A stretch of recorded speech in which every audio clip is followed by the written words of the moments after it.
Ben ritrovati venerdì mattina sul floor del New York Stock Exchange. Sta per concludersi quella che potrebbe essere la migliore settimana per lo Standard & Poor's 500 in un mese. Tantissimi gli eventi questa settimana, ne parliamo con il mio ospite qui sul floor.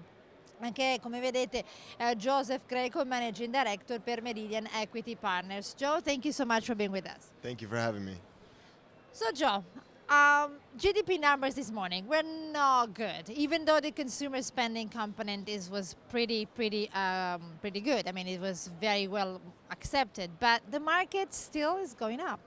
Yeah, you know, the momentary hesitation that flattened out futures just before we open due to GDP really just can't fight against the Bernanke. And when he comes out yesterday and flings the door open again and says we are absolutely prepared if needed, the markets still want to drift higher. So we're back over 1,400. We closed right there yesterday, and it seems like that's where the market wants to stay to close out the week. And it's going to be the best week in a month if we really carry on this way. As you were saying, Bernanke really set the tone for the week, so no bad numbers can make this market change its mind. So you think that what we saw, the highest in April, is not going to be the highest of the year? Can we go back up? Well, that's the thing. If the market goes too high, then perhaps we'll get the old Bernanke, the most recently old Bernanke, which is there's no reason to believe we need further intervention, no further easing. If the market goes lower, then perhaps he steps up the speed and gets in motion. Now, keep in mind, June 20th, very important date. That'll be the last time that the Fed can intervene before we have the magical election. So I think if they're going to do something, we're going to hear about it. So I would actually expect to see the market continue to drift slightly higher, but no one wants to get too far ahead of ourselves because that will almost cancel out any further intervention by the Federal Reserve.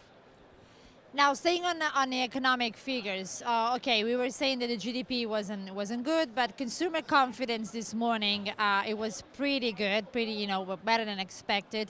As I was saying, the consumer spending component of the GDP has been particularly good. We know that it's 70% of. Excuse me. Excuse me, I'm sorry. I was saying that the 70% of the economy is based on the consumer spending. So, okay, data were not good. We know that Bernanke can help. We know that the economy is going to be slower, but the message that we are getting from the economy is not too bad. No, it really isn't, and that's the thing. You know, the market and the Fed and Bernanke in particular have played this back and forth, push-pull between like the 1360, 1370 level as a real strong support, it seems, and the 1425 level, which you saw was the most resistance in the S&P, and everything in between has kind of been like, what are we doing? When we get to 1400, we're not sure. Are we going to fall back down to the 1380s, 1390 level, or are we going to rally a bit from here? And then, of course, you get the consumer sentiment, which everyone wants to hear, that the retail numbers are coming in better, that the consumer sentiment is strong, that household debt is lower. But we're starting to see already cracks in that. So while yes, the sentiment is perhaps a little higher, perhaps we need to be concerned with the retailers because they're the ones who are going to be, if they're not making the money and they're not meeting their sales estimates, then unfortunately that's going to bode poorly for the market and drag the market down. And then, of course, we're going to tag team that with what is going on with housing. And have we had the type of increase in housing that we want to see? Housing numbers are slightly improving, but at the end of the day, that's in new home sales, not necessarily in the inventory. And the inventory is homes that people own. New home sales are ones that developers are trying to push. So it's always a way to interpret all those numbers, as we know. Now, going back to the earnings instead, we saw, especially this week, we saw Apple that really gave a hand also to the market. We know that Apple gives a big push or is a big drag for S&P 500 and for NASDAQ. So a lot of media, they attribute, to the movement of the other day, of Wednesday, mainly to Apple results. What do you think? Well, certainly for the last month and a half, 2 months, and some may even say for the last 3 months, a lot of the market movement has been hitched right to Apple's movement, and we've seen that. But remember, the market is up handily because of the compelling story here for U.S. equities and the lack of overhang of negativity on a macro scale, whether it be from Europe, whether it be in the Middle East, or whether it be with China. So while the U.S. equities have been able to shrug that off and do well on their own, when we get to a point up double digits on the year, people start to lose faith and they're not sure they're not as confident in what to do next, the next step. We've already gained 20%. What do we do from here? So then they start to look to single stock names and how can we play them and churn out a little bit more. And that's why a lot of the herd that was long the market in general now went long the market specific in Apple or in Google, the high-flying tech names, and started to play those around. We saw a lot of movement in Netflix on their earnings as well. I mean, $50 swings on a $100 stock. Sorry, $30 swings on a $100 stock, $50 swings in Apple on a $600 stock. So you're talking about, extreme volatility and massive amounts of volume given the price per share. So I tend to think really what we're seeing there is just a lack of interest in the broad market and a more concentrated interest on a really compelling story, which is Apple taking us not only in the future with media and technology, but perhaps also tag team them with Facebook. Are we going to revisit the financial model? Are we going to revisit more than just social media? And I think that's where people are focused now. Like what are the next 5 to 10 years of society going to look like, and how much are we going to be integrated based on the technology that Apple provides and the social media that Facebook even provides? And the role of these companies, they will become the blue chips in the future.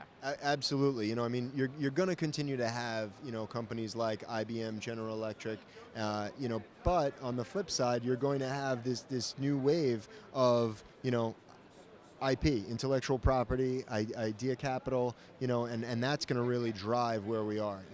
We're obviously going to see a thrashing no matter what happens on the pharmaceutical scale based on, the healthcare situation. So once we hear from the Supreme Court again in June, June's going to be a busy month for us. Once we hear from the Supreme Court again in June, we're going to be able to determine exactly what happens to those little pills that cost $20. Are they going to be now $10, or are they going to be going up to, by 20% every year? So. Well, you were mentioning June is going to be a big month, but you were mentioning Facebook, and May 17th, it could be the day. So do you think that technology from now to May 17th will prepare? We know that, it's been a long run for the entire sector. You mentioned, of course, single shares. What is going to happen?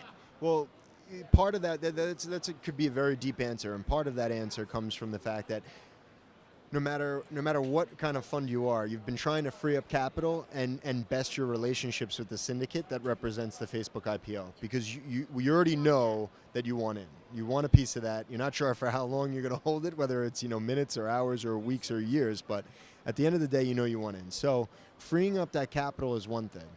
Then you have to look at, if you are a technology fund or if you are trying to stay strict to your portfolio complexion, what happens if it does double and you commit X? Does that mean now you're overweight in that sector, in which case now you have to justify it versus the rest of the portfolio?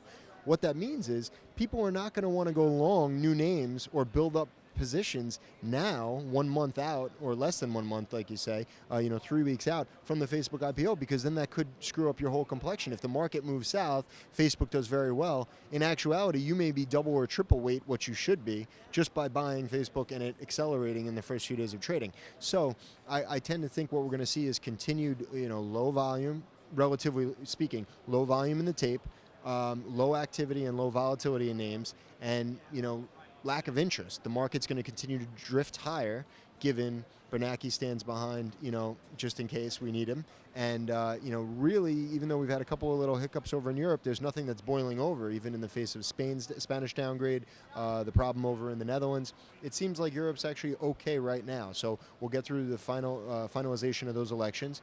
And then hopefully if Facebook, does what everyone pretends it to, there'll be some really happy, newly minted millionaires out there who can perhaps roll that money into other names and disperse it amongst the market, and that should be what pushes us back up to where we were, 1425. If we could break through that, close through that sometime in the next 2 months, I think we're off to the races for the rest of the year.